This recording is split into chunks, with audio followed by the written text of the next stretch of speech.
కడప జిల్లాలో సీఎం చంద్రబాబు పర్యటిస్తున్నారు. JSW steel plant కు భూమి పూజ చేశారు. ప్రస్తుతం చంద్రబాబు మాట్లాడుతున్నారు. లైవ్ లో చూద్దాం. పోలీసులు ఎప్పుడు లా అండ్ ఆర్డర్ మెయింటైన్ చేస్తారు, మన ఆస్తులు కాపాడతారు, మన ప్రాణాలు కాపాడతారు. ఇంకో పక్కన ఎన్నో టెన్షన్లు ఉంటాయి. తీవ్రవాదులు సంఘ విద్రోహ శక్తులపైన పోరాడతారు. అలాంటి చేసినప్పుడు ఇటీవల కాలంలో ఎక్కడ చూసినా గంజాయి బ్యాచ్ వచ్చింది, బ్లేడ్ బ్యాచ్లు వచ్చాయి. గంజాయి బ్యాచ్కి తల్లికి భార్యకు కూతురికి కూడా తేడా తెలియదు. అలాంటి వాళ్ళని డీల్ చేయడం చాలా కష్టం.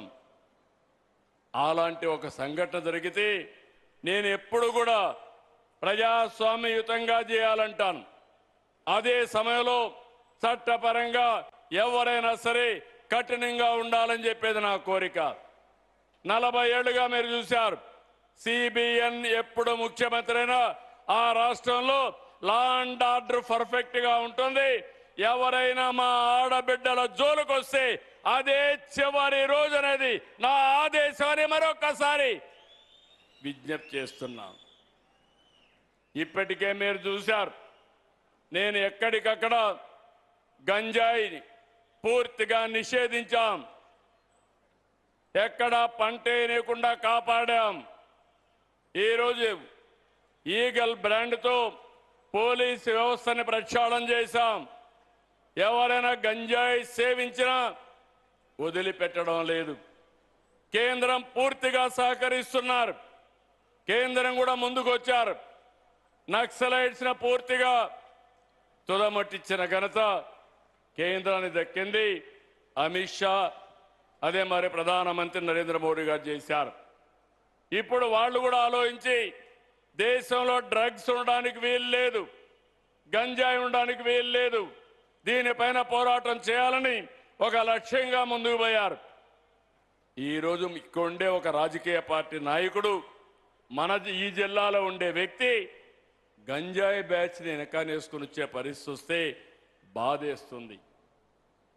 రౌడీజానికి నాంది పలికితే బాధేస్తుంది.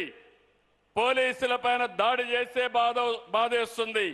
నేను ఒకటే చెప్తున్నా, లా అండ్ ఆర్డర్ ఉంటేనే పెట్టుబడులు వస్తాయి. ఎంత డబ్బులున్నా లాభం లేదు. మనందరికీ భద్రత ఉండాలి.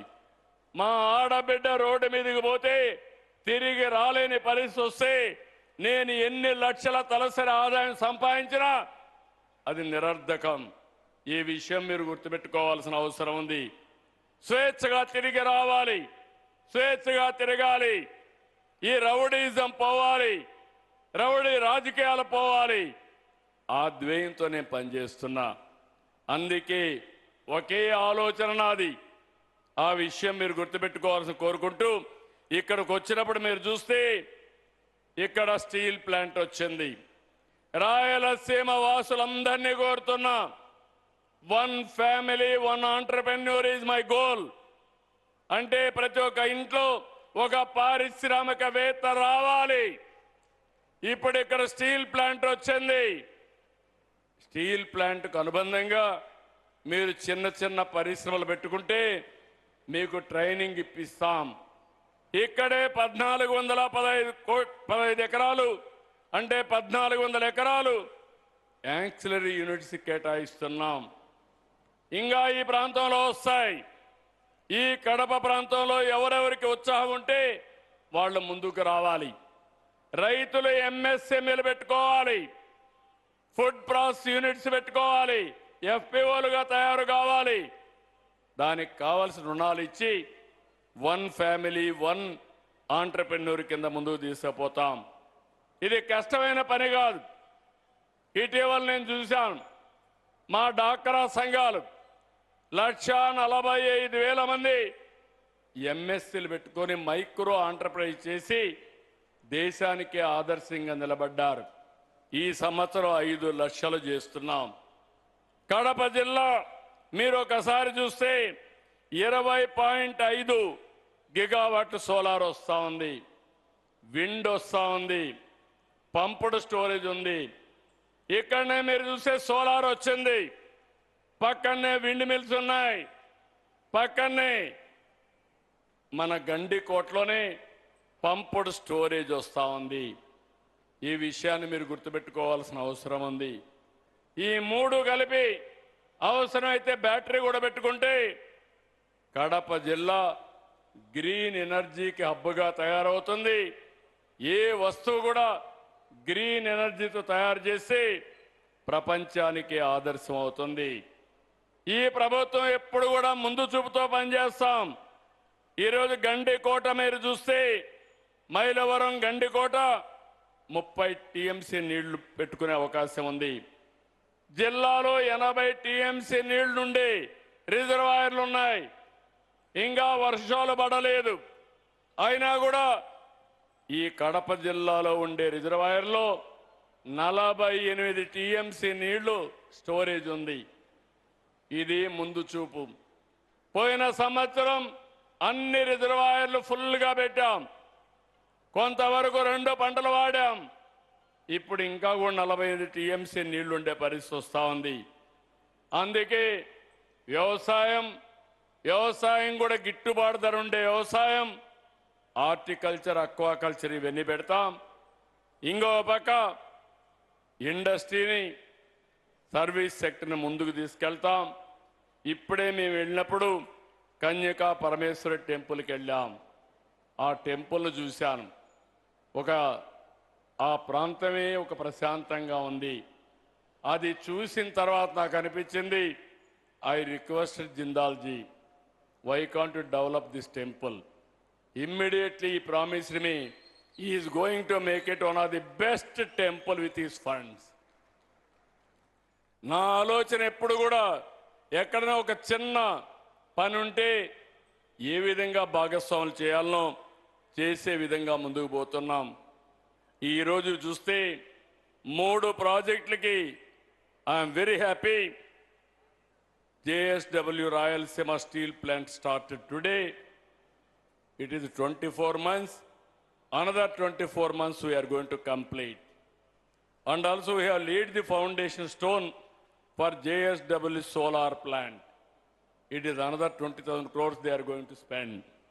And finally, in Vizianagaram, JSW Industrial Park, they are going to start.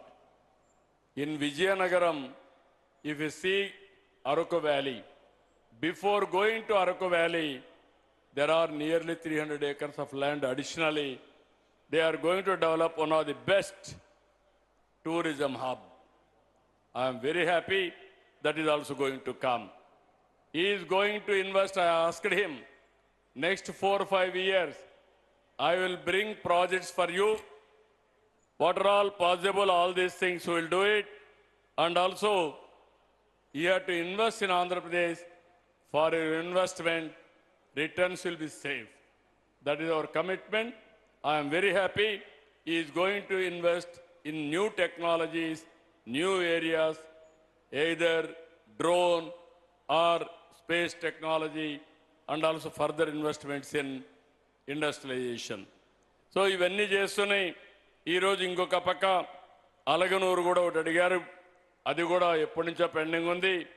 అన్నీ చేయడానికి సిద్ధంగా ఉన్నామని చెప్పి మరొకసారి తెలియజేసుకుంటూ, ఈరోజు ఒక హిస్టారికల్ ప్రారంభం జరిగింది. అదే రాయలసీమ స్టీల్ ప్లాంట్. ఈ ప్లాంట్తో రాయలసీమ అభివృద్ధి, రాయలసీమ ఇండస్ట్రియలైజేషన్ అన్స్టాపబుల్ అని చెప్పి మరొకసారి తెలియజేసుకుంటూ, ఎవరొచ్చినా ఆగదు. ఈ నా రాయలసీమని రతనాల సీమగా తయారు చేసే వరకు, one of the best industrial హబ్గా తయారు చేసే వరకు ముందుకు పోతామని చెప్పి తెలియజేసుకుంటూ, మీరందరూ నిండు మనసుతో ఆశీర్వదించాల్సిందిగా మరొక్కసారి కోరుకుంటూ, అందరికీ నమస్కారాలు. జై హింద్. భారత్ మాతాకి, భారత్ మాతాకి, తెలుగు తల్లికి, తెలుగు తల్లికి జై హింద్.